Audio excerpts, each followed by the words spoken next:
English medium, and my name is Niharika Walia Bhatnagar, and I'm with you with the specific area of advanced business and financial management. Everyone, okay, first of all, belated happy Diwali as well as happy Bhai Dooj. Okay, so before I proceed with the session, everyone, please share the session. This is an important session specifically for Module C. Today, the questions are more or less related to the area of law or either related to the area of C. In this particular module, Sina, you have a few laws covering up, that is, Income Tax Act is covered in certain areas, and along with a few accounting standards are also covered in the particular module C there. So today I'm going to cover all that particular part from the theoretical point of view and little practical there. So let's begin with the session, everyone. And before I proceed further, please share the session and like it as well. What is it that we're going to do, everyone? Let's begin with the specific session. What do you mean by the term enterprise value represent in a corporate valuation? When we talk about the term enterprise value, now we normally think this is basically a very theoretical question, but in actual enterprise value includes the share capital of the organization plus the reserves and surplus, that is their overall shares which they have invested in. The value derived from the analysis of market capitalization, number one, the total value of company including its debts and other obligations, the book value of company as established by its financials, and the last one is the equity value determined by outstanding shares multiplied by share price. When we talk about the term enterprise value, it is actually defined by the total value of the companies including the debts and the other obligations. The term enterprise value is basically the in simple language, if I have to tell you, it is the long term investments specifically in that business. Okay? It's a long term investment in the business.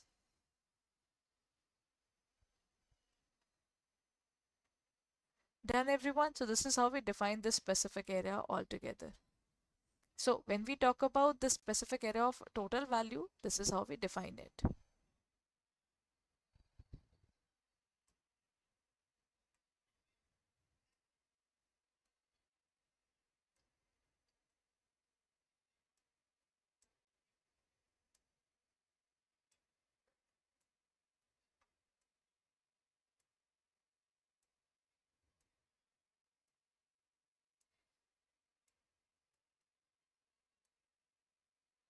Chale, let's proceed further.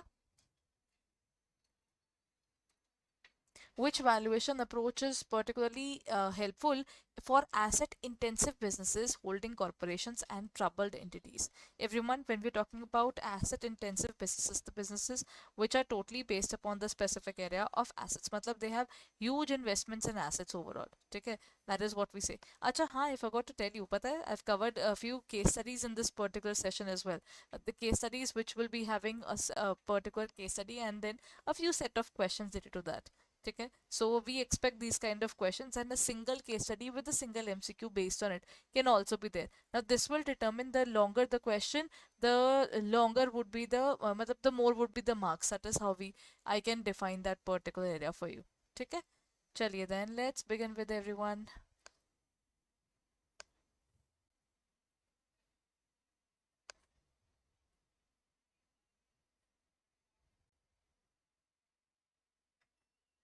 चलिए जी. When we talk about this area, this is market approach. Matlab you have to specify the market value. Then income approach, it is based upon the money that you receive. Cost approach, which is based upon the cost of purchase of that particular thing. Or direct comparison approach, when you compare one particular area, one particular industrial value with another industry based upon the fact that they are uniform in nature. That is how we define this specific area. When we talk about exclusively asset intensive, then you have to follow the cost approach. Matlab, what is the total cost of the asset? How do we prepare that cost of that asset? That is how we have to look upon, everyone, right? Here it is, everyone. The case study on the corporate valuation approaches are what?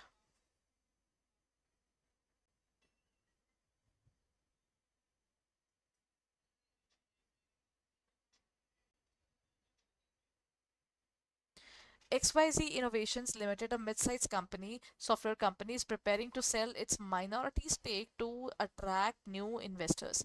They hire a valuation expert to determine an accurate valuation using two approaches, that is, as per the international valuation standards. These are international valuation standards 105 guidelines. First is market approach. The expert evaluates recent sales transactions of comparable software companies in the same industry, analyzing the price multiples. Adjustments are made based on XYZ's size, growth prospects, and client base. This approach provides an estimated value derived from similar market transactions. So they are first of all saying that when they're looking into a specific company, it's a mid-sized software-based company, and they're looking at the various approaches, and that includes first is the market approach, and second one is income approach. When we talk about the term income approach, it is based upon what? The expert forecast innovations, future cash flows for the next 5 years, factoring in expected growth and associated risk. These cash flows are then discounted to present value using a capitalization rate that accounts for industry risk and the country's specific profile. This gives a valuation based on expected future earnings. So, matlab, first part was based upon your market value, the second part is based upon what you earn, right? After analyzing both the approaches, the valuation expert presents the estimation of the XYZ's management, who can now evaluate the company's worth from market comparison and income potential standpoint. Everyone,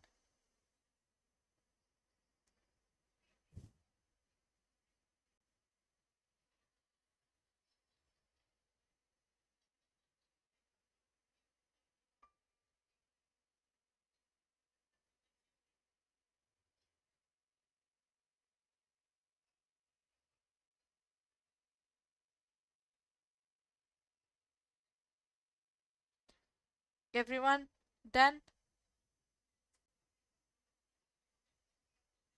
What should be the answer then? Let's look at the questions based upon this. Which of the following best approaches are best describes why adjustments are made using the market approach for XYZ Innovations Limited valuation? Everyone,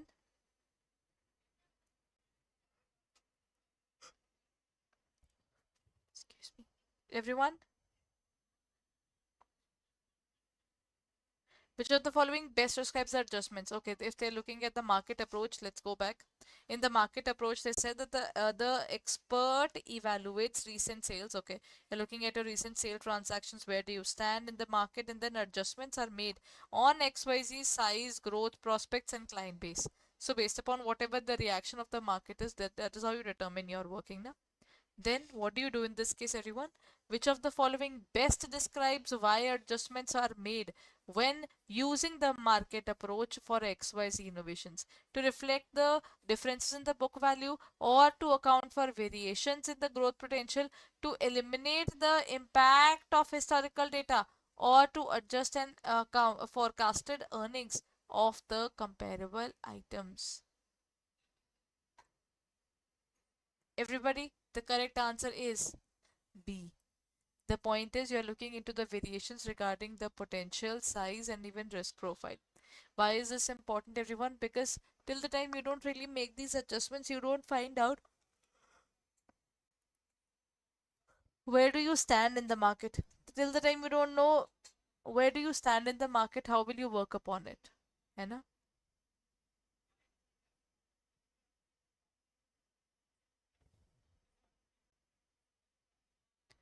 Let's move on to the next question. In the income approach, why is capitalization rate applied to forecasted cash flows?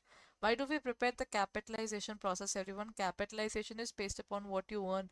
You determine what amount of capital was to be used for it. Once you have found that specific amount, uh, that is how we look forward towards the capitalization. Matlab, how do we value our organization based upon the money, the possessions that it actually has?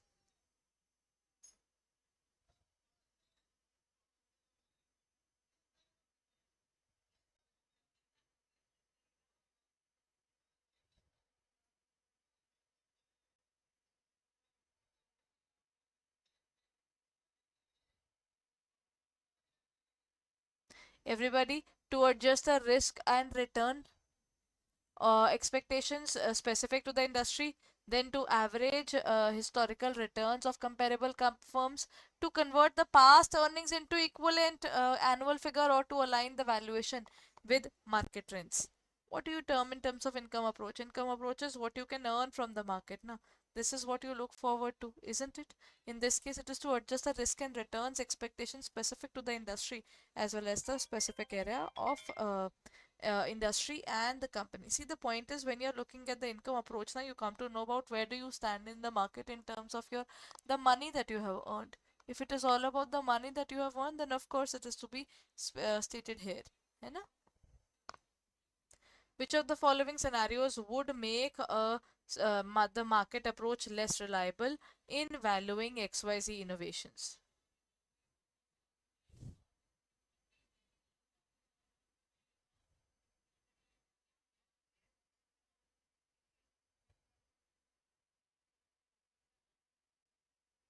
Everyone, when we talk about the market approach, you got the point. Market approach is where you're talking about your valuation in the market. So a recent market transaction involves highly variable growth rates. The company has historically stable revenue. Where did this specify? They had stable revenue, है ना?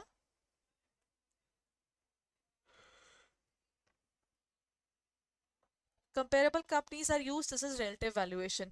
Okay. Then comes revenue recognition and practices. The last point is the valuation expert uses multiples based upon EBITDA instead of sales. Done?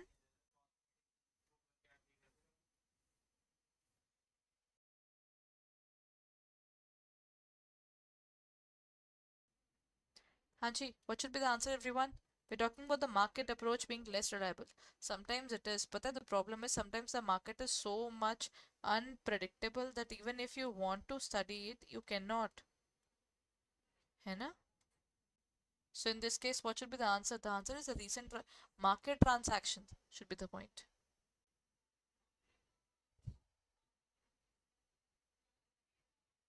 Done, everyone?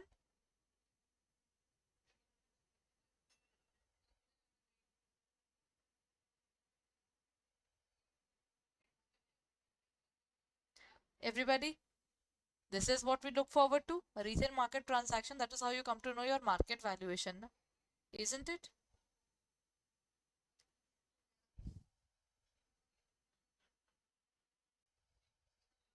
चलिए, if an expert chooses to use discounted cash flow method as a part of income approach, now you're looking forward towards time value of money in your income approach, which of the following factors would describe the most significant impact on the final valuation?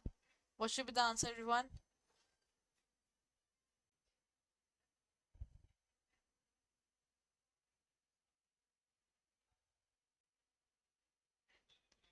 That is, what is it gonna be, everyone? Discounted cash flow. The cash flow basically which is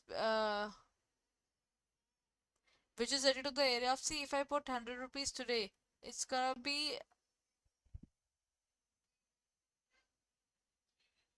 it should be related to the area of this only thing, na, that everyone, the value of money declines over the period of time. If I get 10,000 rupees today and if I get 10,000 rupees after 4 years, it's gonna be two different scenarios. The value of that money that you will receive after 4 years would be very different from what it is today, isn't it? So discounted cash flow technique is basically to the scientific way of working upon these areas. So the final valuation is based upon current tax, growth rate assumption for future cash flows, or company's historical earnings, or price multiples of comparable uh, companies. What should be the answer, everyone? Everybody?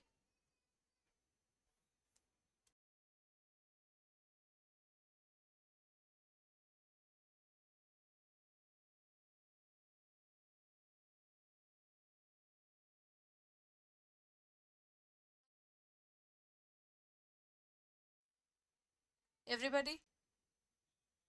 Discounted cash flow valuation.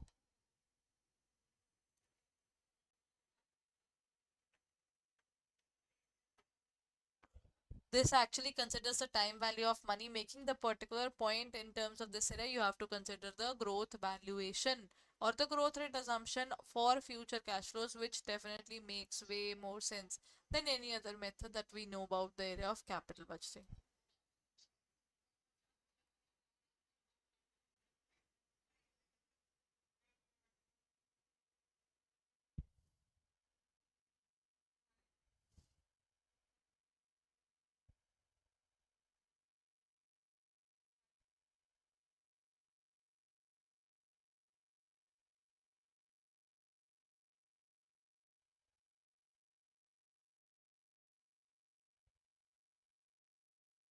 Everybody, what's going to be the answer?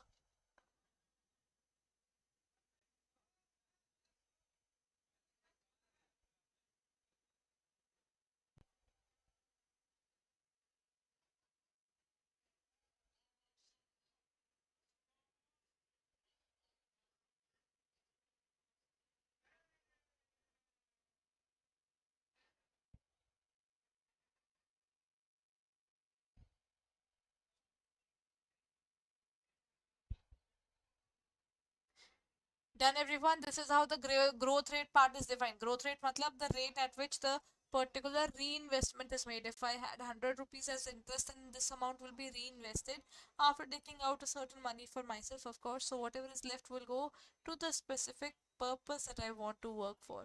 So that is how you can actually balance your day in day out for the work altogether. है ना? चलिए, next question everyone. Under which condition would the income approach be preferable? Where is this income approach more preferable, everyone?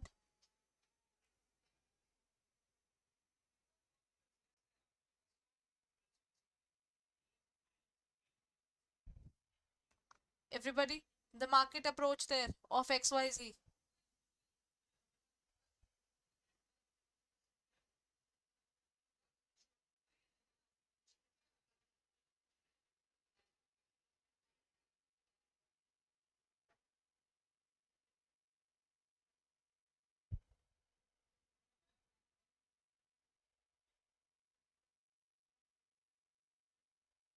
Everybody, what should be the point? Under which condition would the income approach is preferable? I would say income approach is good when your market is going well and you are having a good amount of opportunity.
Done, everyone? So when we talk about this specific area, how do we work?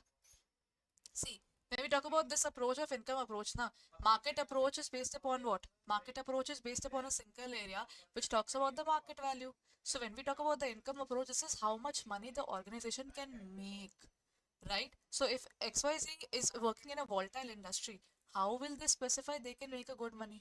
If XYZ has unique competitive advantage, then it's a different scenario because then they can generate their funds, but up to what limit? For example, I introduced Minute Maid. You've heard about this pulpy orange based specific flavor, है ना?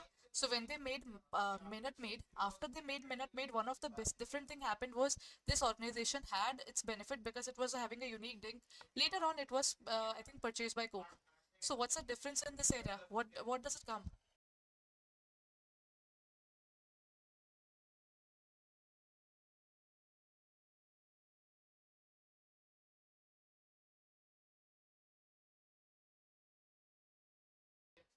The market approach in this case clearly says that nahi, you have to go for the market approach when market seems to be stable and more generous. When it is going negative, you should not be using it. So when historical transactions data of similar companies is readily available, or if the industry typically uses EBI multiples for valuation. In this case, if you have a unique competitive advantage only, then your comparable companies cannot be used. See, if I say Coke and Pepsi, Coke versus Pepsi makes a difference. You can definitely go ahead and talk about it. But when we talk about the original working of Coke and Pepsi, it's not the same. Pepsi is an organization which is having its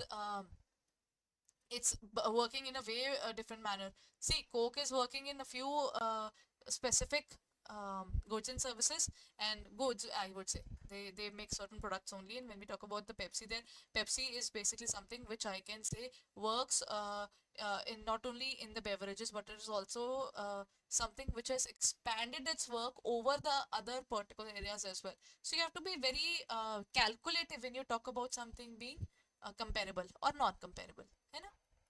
Okay, Ji. Let's move on and talk about the next point. Which of the following models discounts unlevered cash flows and adds to the value of the interest tax shield, everyone? Equity discounted cash flows, enterprise discounted cash flows, dividend discount model, or adjusted present value model. When we talk about interest tax shield matlab, everyone, whenever I cry in front of income tax department that hi, I am paying interest. Okay, when I tell them that I'm paying interest, what will happen?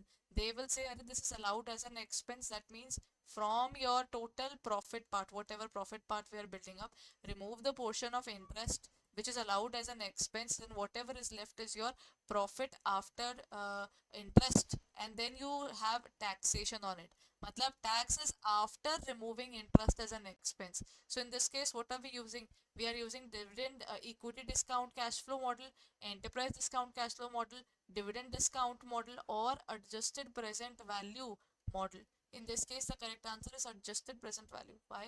Because in this case, first of all, you have to reduce the specific area of interest. But what do we do? See, adjusted present value model calculates the value by discounting unlevered cash flow. Unlevered matlab, if I wouldn't have taken the loan at all, then this would have been the amount. That is called unlevered, matlab without taking in loan, and adding the present value of interest tax shield from the debt. Matlab whatever benefit you have got in your tax reduction due to your interest has to be added back. Once you add it back, you get the specific value.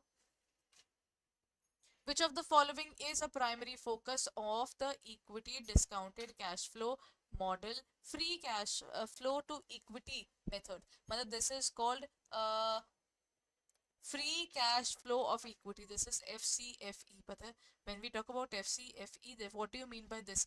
FCFE is actually the money that equity shareholder gets after making the payment to all the people who are involved, all the stakeholders there. Cash flow which is available to all capital providers, the cash flow which is available for debt. Debt is basically the lenders. So lenders should not be included in this. So technically this should be out. The cash flow available to shareholders after debt obligations. When we talk about debt obligations, yes, this is what I can say. Why? Because this is the money after everything has been paid to XYZ people and whatever is left has to be taken care of. Cash flows before tax adjustments is not the point there. So when we talk about this here, everyone, this is related to the profit after tax and also after dividend to the preference shares even. Why? Because preference shareholders have to be paid before equity and whatever is left is normally for FCFE. Basically, when we talk about it, sometimes in a broader perspective, it can also be said that this includes the specific area of all the people who are supposed to be paid. Okay? Because we are talking about the owner of the organization. So owner of the organization in a broader perspective can be equity and preference shareholders both. But in actual, the people who actually have the right to vote, the people who have actually all the rights are equity shareholders, not the preference shareholders. Because preference shareholders are never involved in voting now. They are the people who are never involved. They can never be given that specific right that they should be voting until unless the company makes a default. If they are not making a default, this doesn't has to be included.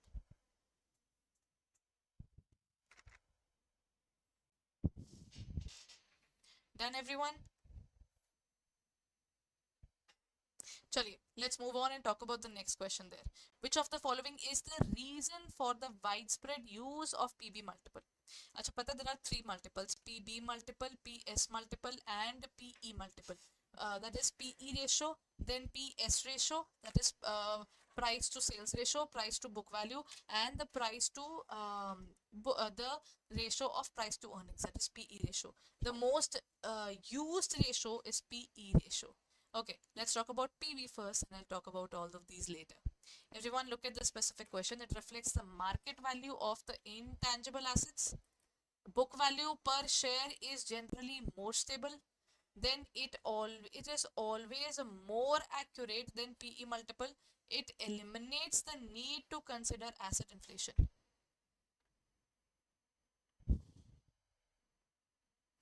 Everybody?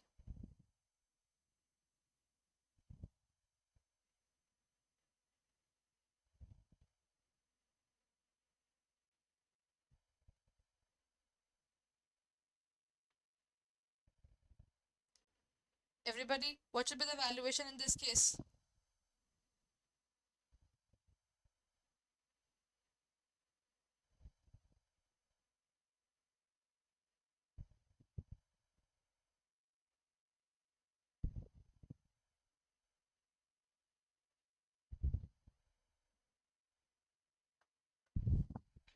When we talk about the PB multiple and why it should be used, but then when we talk about the book value is the value of that particular asset in the market.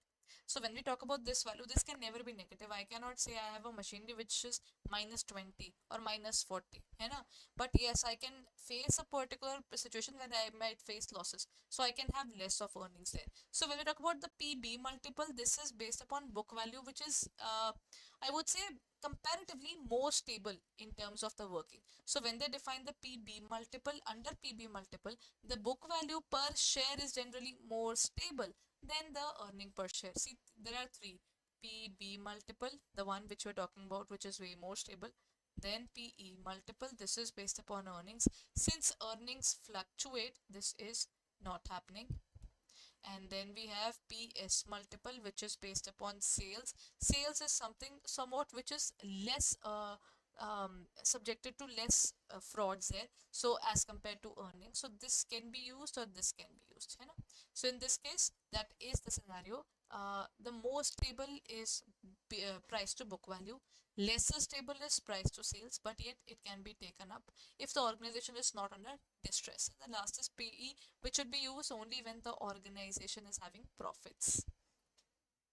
Okay, which of the following would be the indicator of the potentially undervalued stock using the PS multiple? Acha, PS multiple matlab we're talking about the sales, everyone, sales and your market price. If you talk about the sales there, if you have stock and the stock is undervalued, that you might be having more of a profit there. You know, the value of the stock is less, you're selling at a way higher price, then such a thing happens. The PS multiple significantly is above 1, the PS multiple equal to the industry average, and the PS multiple lower than 1, such as zero point 0.5, and PS multiple that matches the company's historical average. What should be the point, everyone?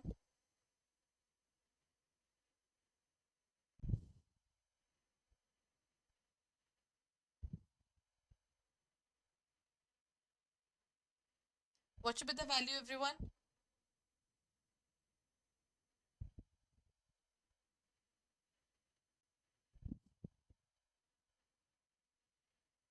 Chaliye. When we talk about the PS multiple, it is PS multiple lower than 1.0, such as zero point 0.5. See, the point is this may indicate undervaluation. Um, when we talk about undervaluation, they are saying that as it is suggests that market is paying less per sale of rupee. Acha, everyone, this means that when I'm trying to sell a stock, this is not related to the closing stock though, this is related to the stock that you are selling. You are valuing the stock at a lower price. Matlab, if I'm trying to sell it in the market says, okay, uh, recently I was going through a specific fraud, or not actually the fraud, but a particular situation where an organization faced terrible losses. Why did they face losses? They were making okay products. They weren't making superior quality or inferior quality. They were making okay products, but they were too much focused on discounted amounts, that people would be worried about the discounting, and that is why they will buy the things accordingly. So when we talk about the discounting factor there, they were worried about the discount. Ultimately what happened is that people who were focusing on that part, they faced one specific issue, and that was, since they faced this much amount of problem, they ultimately had a problem which led to major losses, because you cannot rely exclusively on discount, है ना? This is totally wrong, isn't it?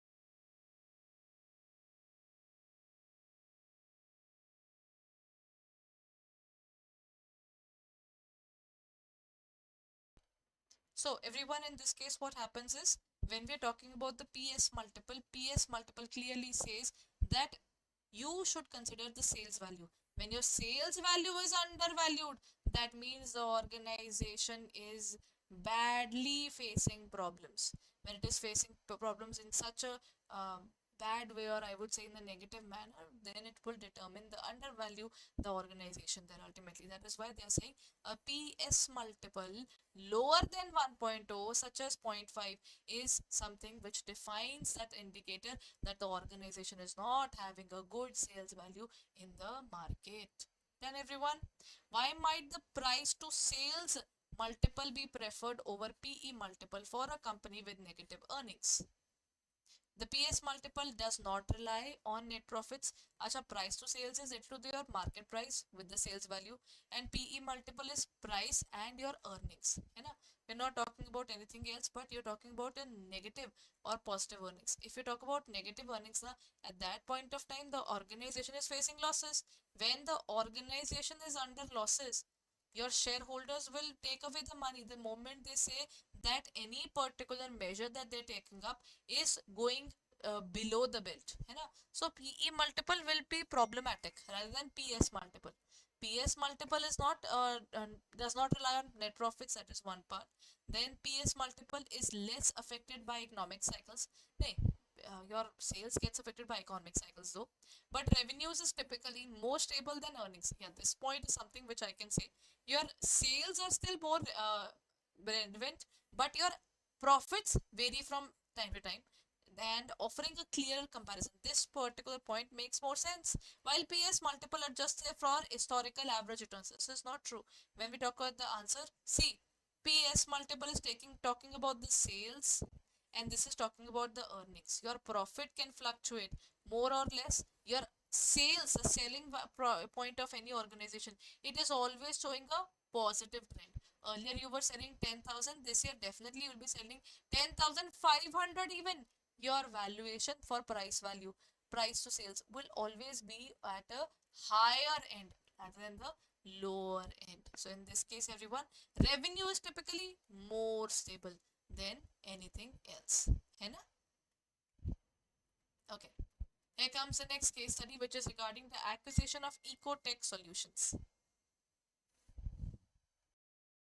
चलिए, now let's continue with this area. Ecotech Solutions, specializing in renewable energy, has decided to acquire Green Wave Innovations, a firm with advanced solar technology but negative earnings due to market volatility. The acquisition is structured as levered buyout. मतलब levered means if I cannot arrange loans, if I cannot buy someone, मतलब I wanted to buy, I am company A, I wanted to buy company B and I do not have money. So I'll take a loan to buy B. Okay? So this is how we define this, where Ecotech plans to use both cash and the borrowed funds. In this case, what is the primary goal of Ecotech in acquiring green wave innovations? To reduce competition, to leverage green wave technology, to liquidate its assets, or to expand its workforce. Actually, they're talking about what is the primary aim of this organization, which is basically trying to acquire the other organization. Why do you try to acquire everyone? You acquire so that you can have to leverage green wave technology. You really want to provide, see, when you try to buy some other organization, basically, see, Ecotech is basically a part of renewable energy, and they decided to acquire Greenwave Innovations. In this case, Greenwave Innovations is something which is dying. Okay, green wave is dying at the moment. They want that green wave can survive, plus point, and second point, ecotech can take the benefit of the losses of green wave, because these losses are basically carried forward. Okay, so in this case, this is to leverage the green wave technology. Which valuation method should ecotech consider for a company with negative earnings? PE ratio, PB ratio, normalized earning approach, or market comparables?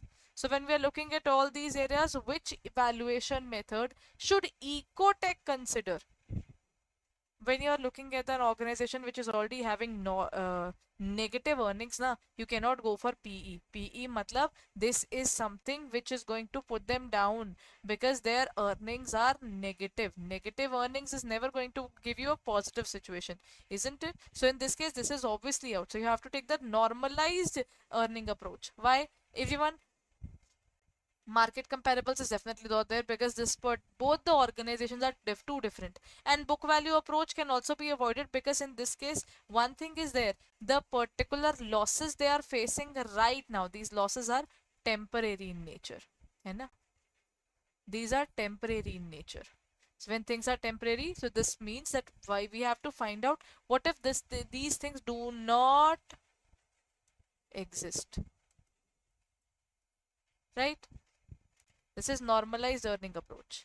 Then comes synergy is often cited as a primary reason for mergers, because it allows firms to enhance their collective performance beyond what they could achieve individually. Synergy results from combining resources such as production capabilities, distribution networks, and leading to improved operational efficiency. Everyone, synergy means what, pata hai? Synergy means 1 plus 1 is equal to 3. That means when you add up two different companies and their benefits, their positives are so much that the overall positivity increases many-fold rather than just twice. So in this case, that is how we define. When two companies merge, they merge with the basic purpose that they can benefit each other. है ना? So synergy results from combining the resources such as production capabilities and distribution networks, leading to improved operational efficiency. Both A and R are true. R is correct explanation. Both A and R are true. R is not the correct explanation. A is true, R is false, A is false, R is true. What's going to be the correct answer, everyone?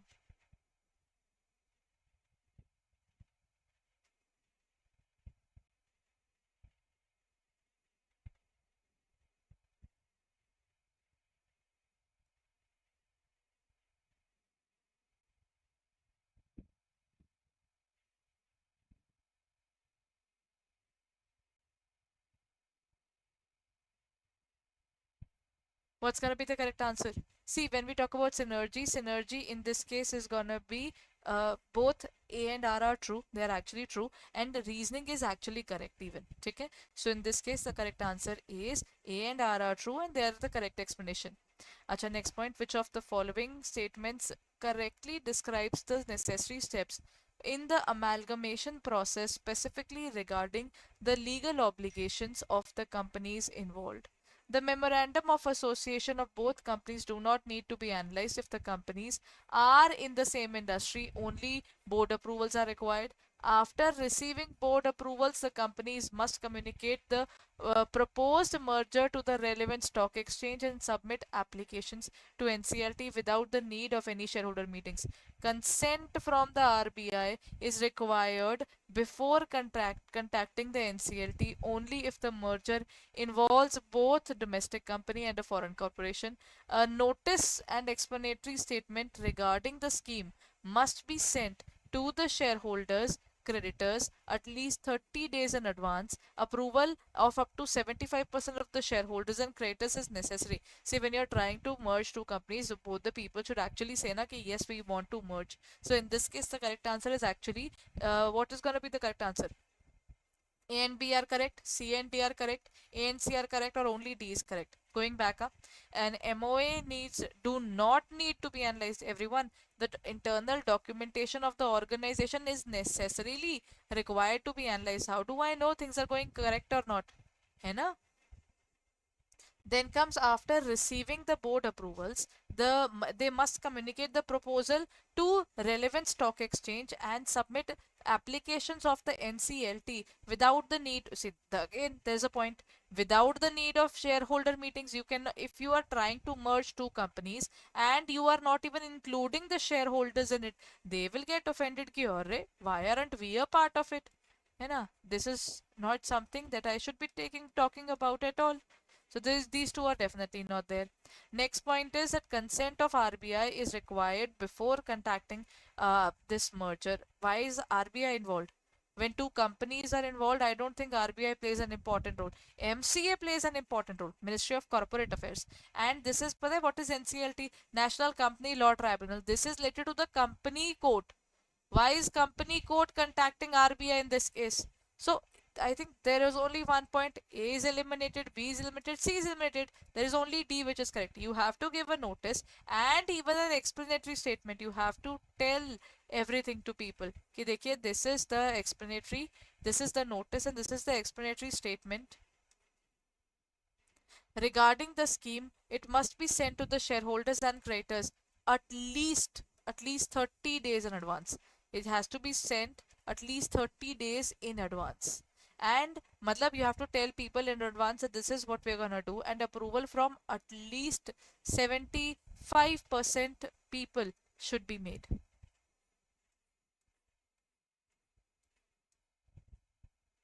And the creditors is necessary during their respective meetings. Okay? It is required that ultimately not only the shareholders are contacted, but also the people who have given money to us, they need to be contacted as well now, so that things get sorted out, isn't it? So only D is correct.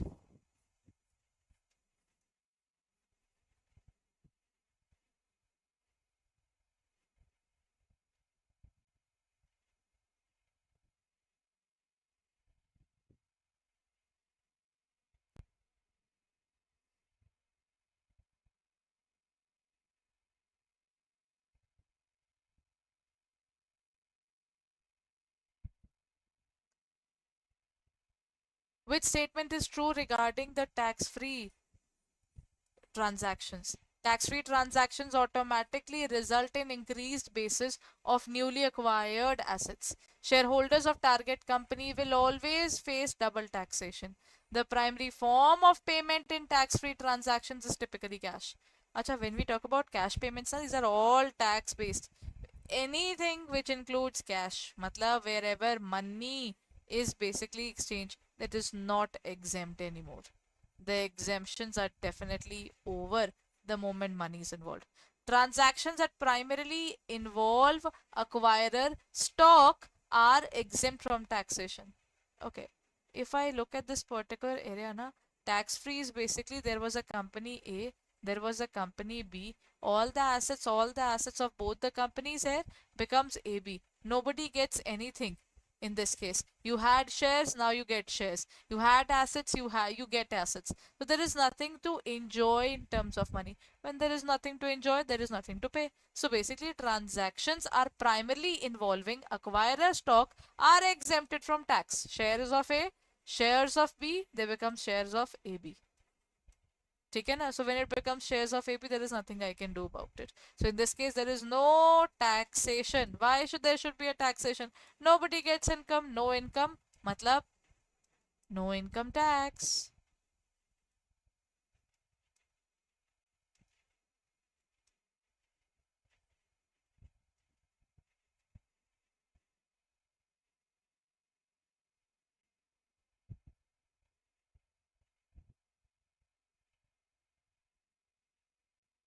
In a direct statutory cash merger, which of the following is required for the transaction to proceed?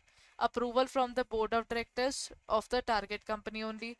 Majority approval from the shareholders of both the acquirer and the target company.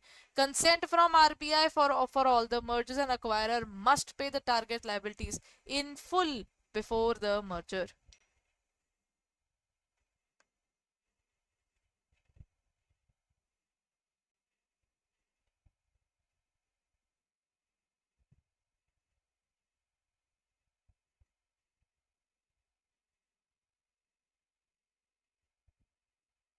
Everybody, what's gonna be the answer? In a statutory merger, statutory matlab which is required by law.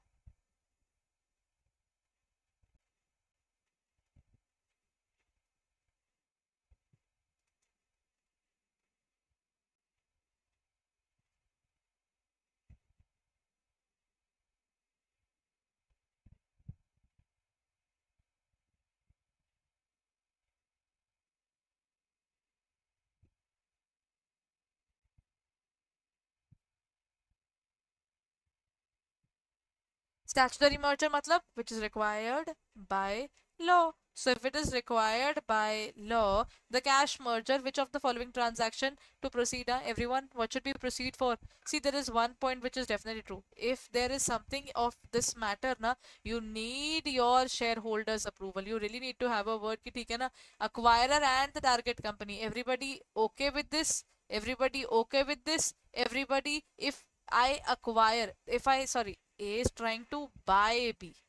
ठीक है ना? When you are trying to buy, this is your acquirer, the one who wants to buy. Acquirer wants to buy, and this is the one which is the target company. The company which they want to buy is your target company. Got the idea? Acha, which statement is true regarding the tax-free transaction mergers? Tax-free transaction automatically release. Acha, this is what we are done with. Sorry, this is point number D. This is the same question that we did recently. Transactions that involve only stock is exempt from tax. There is no income, no income tax. ठीक है ना? In the US, how can net operating losses be used by an acquiring company following a corporate acquisition? NOLs must be used for in the same tax year in which they were incurred.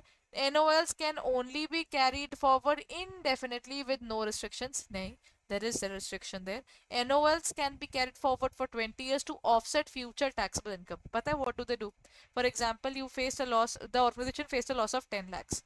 Then they faced a loss of 20 lakhs. Total losses for 30 lakhs. Then they started recovering. In the first year, they made a profit of 2 lakhs. Now this technically this 2 lakh will be recovering this 30 lakh na. That means now 28 lakh rupee loss is left. Then you will recover, say next time they had 4 lakh rupees of profit. Then out of 28 lakh, 24 lakh is still left and you have recovered 4. So technically whatever losses you were facing, you are recovering. You are not making money. You are actually just trying to recover what you lost. That is why when this is called offset. ठीक है, offset of future taxable income. This is actually in terms of India we call it setting off. setting off of losses against the profits, because technically you're not making money, you are actually recovering your losses. So NOL must be used within 2 years. Now, there is nothing called 2 years, and it cannot be used within the same year. If it is used within the same year, it is called set off. And if during the year you could not really set off the entire loss, then what you do is carry forward. That's the specific rule, everyone. So you can set off during the same year if you have the same business or similar business, and you have different names for that. And if there is nothing similar in that head, then what you do is you carry forward it for 20 years. Take it for 20 years. In the next 20 years, if you can recover it, no tax over the income till the amount of loss recovery. Matlab till this 30 lakh amount is recovered, till then you don't have to pay tax. Beyond this is where you will start having taxation there. So NOLs in USA can be carried forward for 20 years. But in India it is barely 8 years. This is as per Income Tax Act 1961. Acha. What limitation does the Section 382 of US Internal Revenue Code impose on the usage of the target company NOL by the acquirer? It restricts the immediate use of NOL to offset any gains from the asset sales. It limits the amount of NOLs that can be used in subsequent year after acquisition. It prevents the acquirer from utilizing the NOLs of the target company post acquisition. It mandates the NOLs be utilized beyond 2 years post acquisition. Everyone, once you acquire, what happens? Basically, there is only one specific rule. Uh, oh, I'm sorry. I think that missed out that point now. Hmm. Just a moment. Let me add the particular slide for that answer as well. Somehow I think it got missed. Okay? Just a moment.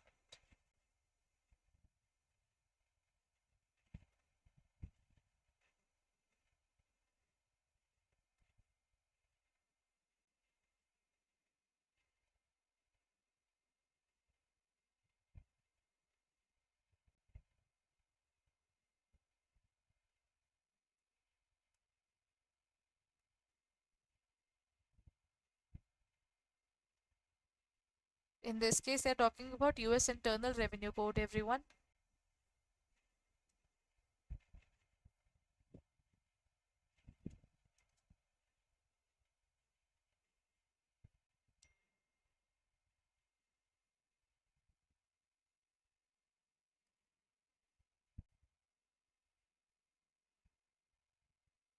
What would be the answer in this case? When we're talking about the limitation of this area, we're talking about net operating losses.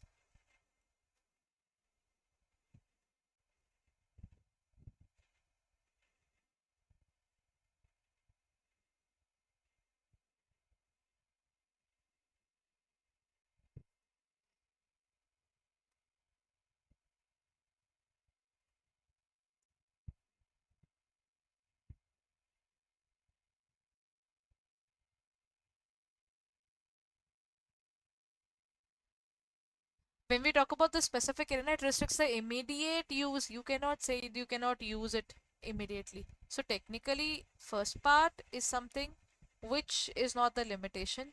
It limits the amount to be used in the subsequent year. Huh? You can actually limit the amount which you can use, but you cannot say कि immediate use cannot be allowed. You can put a restriction on it. It prevents the acquirer from utilizing this amount. You cannot prevent someone, because why would someone buy a loss-making company then?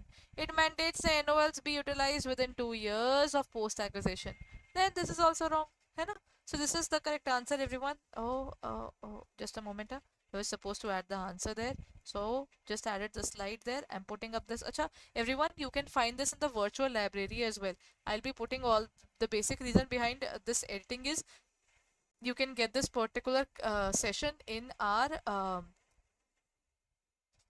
this session is also available for you in terms of our virtual library.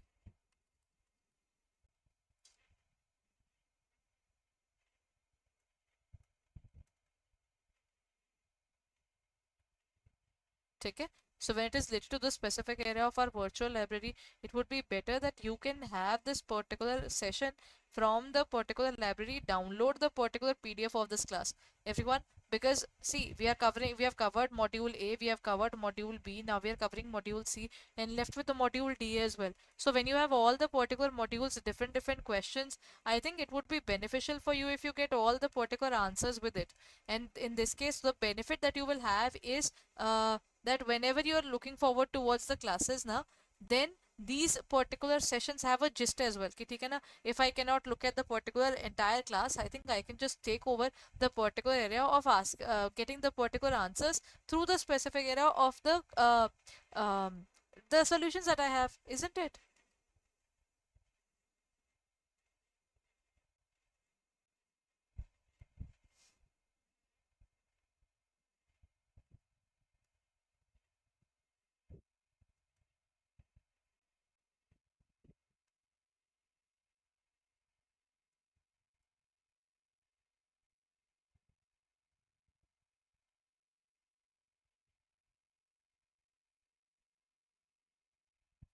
Which of the following conditions must be met to qualify the capital gains exemption under section 47(6) of the Income Tax Act 1961 in case of amalgamation? अच्छा देखिए everyone, added this particular edited answers. In this case, whenever you're going for the question now, please download the particular PDF of this class as well, and you can have the particular benefit of having this when you'll be going for the examination. A quick view on this PDF is going to help you a lot in your future, isn't it? है ना? चलिए, let's continue further. ठीक है. Now comes the next question. Where is it? Oh, sorry. There it is now. When we talk about 47(6) of Income Tax Act, 47(6) is related to the area of amendments. Sorry, amendments nahi. This is related to the area of exemptions. Exemptions under capital gains. The amalgamating company must have incurred significant annuals. नहीं, ऐसा नहीं होता. When we are talking about to have capital gain exemption, you need to have this. The amalgamated company must be an Indian company. This is one of the basic areas. Yeah, they say this. But the amalgamation company must be between two foreign entities. No, between two foreign entities, you're not gonna give this. And the amalgamating company must retain its original asset value. Then the correct answer is actually B only. ठीक है ना? Rest everything doesn't make sense because when we are buying, you should be an Indian company, you should be acquiring an Indian company, and whatever the losses you are facing, those losses can be recovered. ठीक है ना? What is the primary purpose of section 72A of the Companies Act, sorry, Income Tax Act 1961? 72A, acha, let me just first of all give you the options, because why should I give you the answer in advance? To allow any company to carry forward the losses and regardless of the restructuring, to enable sick companies to merge with healthy companies and allow the carry forward of accumulated losses and unabsorbed depreciation, to permit only public sector banks to merge with private companies, and to enable companies to avoid taxes on any capital gain arising from asset transfer during restructuring. 72A is what? 72A is actually to set off and carry forward the losses. पता है?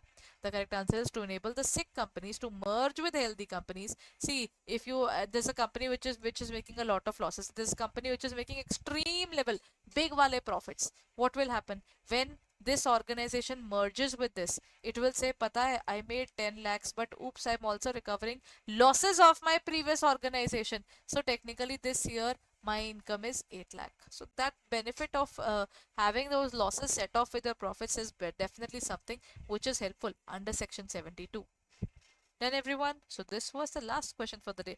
I hope this particular session was helpful, and if it was, then everyone please share the session, like the session, and subscribe to the channel right away. Acha, one more thing everyone, if you haven't taken our crash course has already begun, and revision batches will start soon as the examination is approaching. Your exam is going to be starting soon, everyone, so you should make sure that you are going for your JIB CIB preparation right away. CIB November 2024, the examinations is about to begin, so please make sure you are taking up our courses there. All you need to do is click on this specific area and use the code Y541, and apply it, and you will get it for 3919. So it is available at 80%. So please go ahead and have this particular batch right away. All the specific timings for our classes are available here, so that you can take up the classes and get all the important subjects here. Compulsory subjects are a part of it. If you want to have the optional subjects as well, then you should go for Mahapack. Same, use the code Y541 and get 80% discount plus 1% extra if you download the app. So thank you so much for being there, everyone. Bye bye. Take care.